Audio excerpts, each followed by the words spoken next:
What's up guys, welcome back for another YgoPro duel video. A new frog card was revealed a couple of days ago. It's up on YgoPro, so let's try it out. Actually the new frog card, Double-Cross Frog.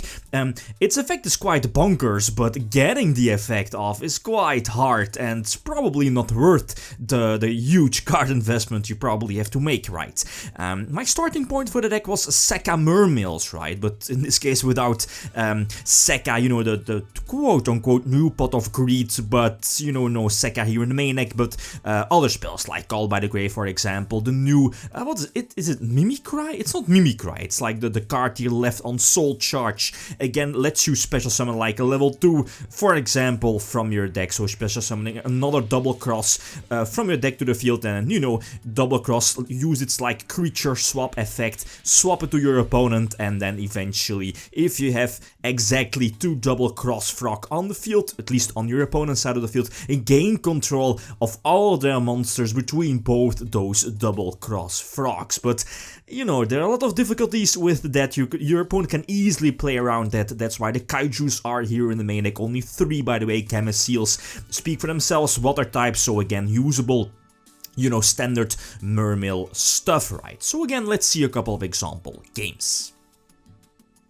Okay, first example against Invoked. I believe I let my opponent start for the most obvious reasons, right?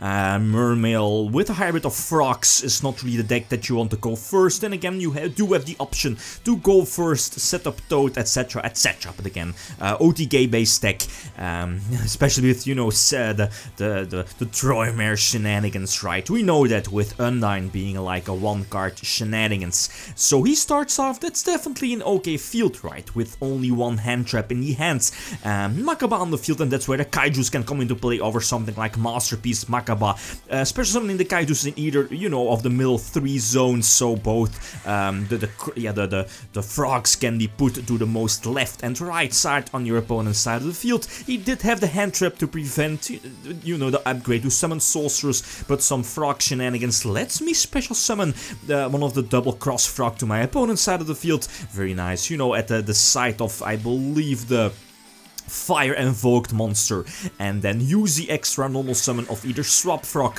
or your Troymare Goblin to, well, of course, get another Double-Cross Frog on the field, use this effect, and then gain control of all monsters on my opponent's side of the field. Sadly, it's not really all monsters on your opponent's side of the field, as you saw, like only the monsters between both Double-Cross Frogs, so sadly not the monster in the extra monster zone. But again, yeah, we understand why it can't be too good and, you know, quote-unquote good, since again, getting it off is not that easy. The opponent gets to start, that's definitely a good start, you know, the Cybernetic Infinity all the way to the right here, definitely good, but again, the Kaijus are so important if you want to get off your Double-Cross Frog, right? Since again, it's kind of hard to get it off, but then in this case, it definitely worked out again, using, I believe, both his machine monsters, yep, to go into summon sorcerers, and then using the same series of combos used in Sekka Mermails with Gen X Undyne, and then keep upgrading to go for the Troymare Iblis shenanigans again, and eventually you will be able to, I'm not really sure if I can attack for game. Well, I can set up the Troymare combo. I think I should be able, right? Yep. Bouncing back his summon sorcerers, and I believe my Abyss Megalo should be able to attack twice? I think so, right? But yeah, anyway, still a Firewall Dragon, right? Get Dragoons on the field, yep, indeed. And deal some massive damage. So again, quite cute, but let's be honest, like, how many times is that going to happen? Not a lot, right? But again, it's quite cute to get this particular shenanigans going. In this case, I get to start, as you probably know, you know, normal summoning Undyne and having access to, like, the, what is it called, like the Phoenix in your deck, same for the O-Line in your deck, like one Undyne can unleash so much shenanigans, like a big board, as you probably, again, already know, nothing too many, at least not so many difference between this and the standard, Gen X Sekka Mermail build, right? Ibli on my opponent's side of the field, going for the Proxy Dragon here. I think my eventual thought process was to eventually go for Totally Awesome. I should be going for Totally Awesome, but I think I make a mistake.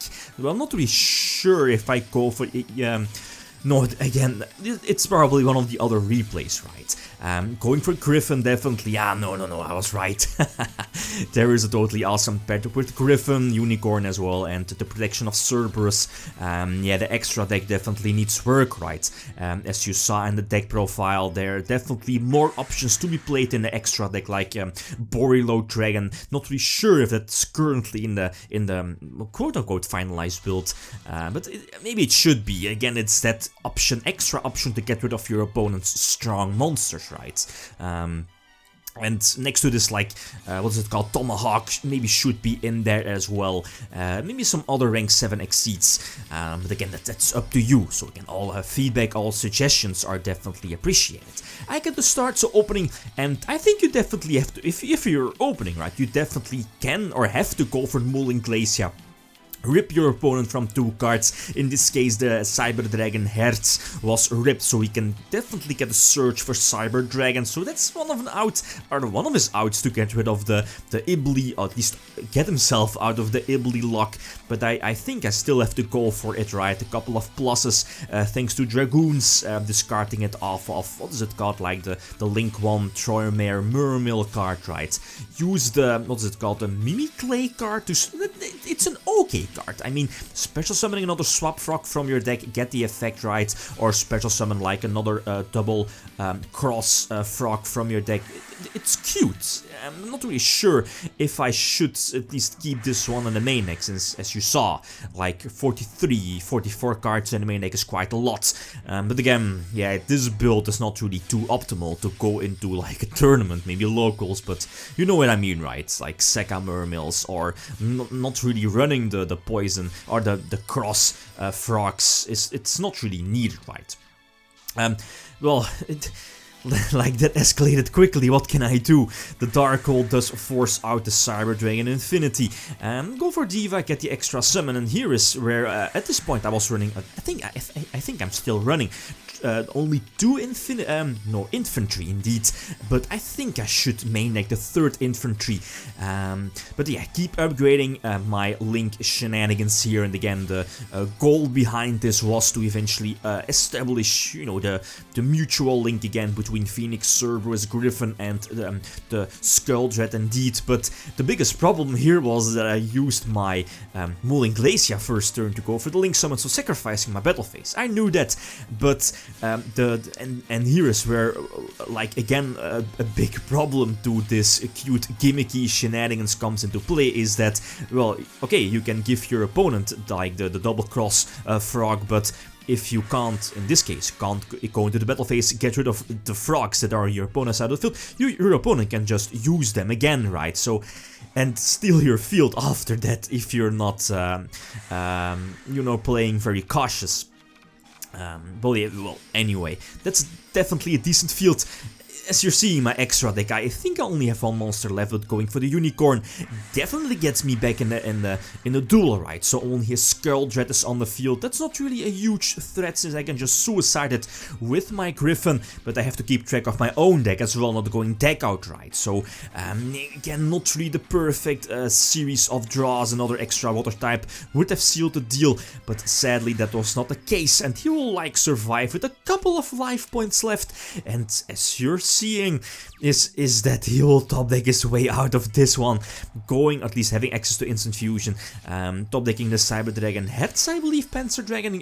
Eventually is able, again, going for the Link Cyber Dragon Ziegler, I believe the name is, and I have no option to attack, or at least to pump out like a stronger monster to attack over the Cyber Dragon Ziegler. And as you're probably, well, we'll see in a couple of moments, he will rip the Monster Reborn and go for game. Yeah, this, at least I was running Surface, but again, I eventually dropped it. It's cute with the new frog, but it's not really too optimal. So Cyber Dragon Infinity eventually seals the deal, and also with the extra attack boost of the Cyber Dragon Link monster, right? So again, all suggestions are definitely welcome. This double cross frog is cute. Probably will never see like highly competitive play unless Substitute gets unbanned, right? Probably only with the errata once per turn, etc. But it's a gimmicky card, a cute card that, you know, you can brag about it if you can get it off, but Yeah, what are the chances, right? Okay, guys, that's it. Thanks for watching and feel free to leave a comment or like if you enjoyed the video. Lithium signing out. Peace.